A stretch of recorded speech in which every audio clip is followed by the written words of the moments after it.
Hello, welcome back to my channel. It's a long time since I've done a DIY my rubbish video, so I thought I would do a spring edition because it's March. So I have a little DIY my rubbish video for you today. I'm gonna get straight into it. If you're new to my channel, hit the subscribe button so you don't lose me on YouTube. And here's what I upcycle. So here is what I'm tackling today. I have a paint pot that you might have seen in last week's video. I have just a random, I think it's like an ice cream tub or yogurt tub. So I'm just giving them a quick wash and a rinse before I use them for my project. I'm also just sanding off any dried paint from my paint tin just so I can get a smooth finish as well. I am going to be adding 2 coats of paint to both of my pieces to begin with. You'll notice I'm also using a makeup brush because makeup brushes give such a smooth finish. You could also use a roller on this if you wanted. I just didn't want to waste a sponge on this. You also notice that I'm not priming. If this was a piece of furniture, I would totally prime it, but I'm just using some leftover paint and I'm painting it straight on. This is actually eggshell paint that I used to paint my chairs a couple of weeks ago. I am going to do 2 coats of paint, and now we are going to decoupage. You might have seen me do the decoupage technique in a previous video. I'm using these rose patterned, they're like peonies, I think that's how you say it. I'm using these tissues. They're actually from Dunn's, but I did get them a good while ago and I keep them just for decoupage and for good use only. So I am simply just tearing around the rose or the flower, so you can use whatever napkin you want, and then you want to just make sure that you peel it back. So most tissues are 3-ply, so even when you peel it apart once, you can go again. You want to get it to the thinnest piece of tissue. I apply a really thin layer of the glue. I have actual decoupage glue, but you can use PVA glue. And I'm also just using my brush to pop some glue on top, and I am smoothing it out. When I'm doing like flowers, I don't mind wrinkles, but if you don't like the wrinkles, if you get a piece of cling film, or I think you guys call it saran wrap in the US, you can pop some cling film over and you can gently rub out any of the bubbles or wrinkles. But when you're actually doing like a rose or a flower, that kind of gives it a little bit of texture. Once I had decoupage of both of my pieces, I then applied I have a satin finish varnish. You can just use like a clear one. I just have a really small pot of the decoupage branded one. Decoupage, I think is the brand. And I just applied a thin layer of satin, and now I'm going to style it up with some spring flowers.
My inner child had so much fun with this next one. I decided to make something cute for my niece.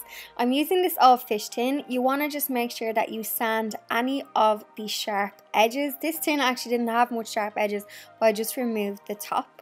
I am going to sew a little blanket for this, and I'm going to turn it into a bed for one of those adorable little Sylvanian families. I measured out fabric for my tin, so I think I done 3 inches by 3 inches, and I done one side patterned and the other side plain, and I simply placed the right sides of the fabric together. I stitched all the way around, but I allowed a gap so I could turn it right way out. So don't stitch all the way around. You're going to stitch, leave a gap, and then turn it out, and then you can iron it, and then you can top stitch all the way around. I top stitched mine to make it look like a quilt.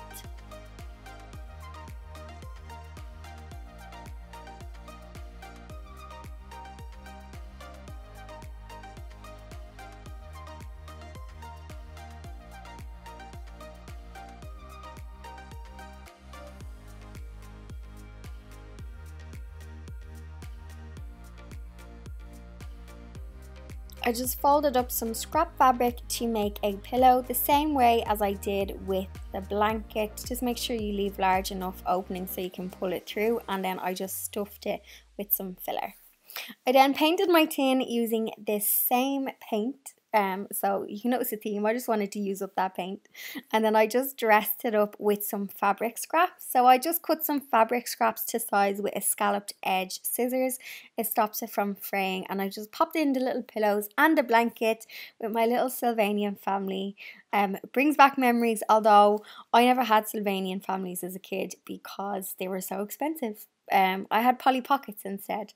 So I had so much fun with this, and I can't wait for my niece to pop over and give her this.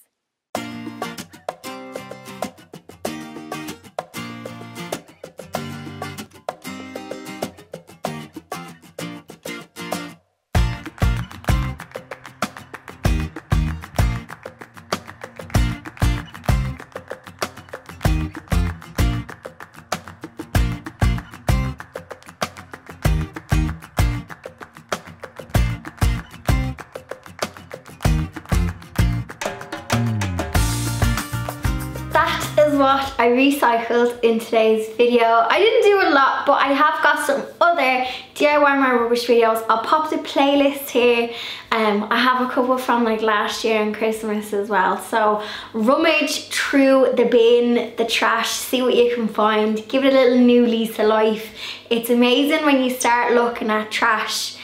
Your brain starts going, ooh, what can I do with that? So it does get the creative juices flowing. For any sewing newbies, I do have a free sewing lesson.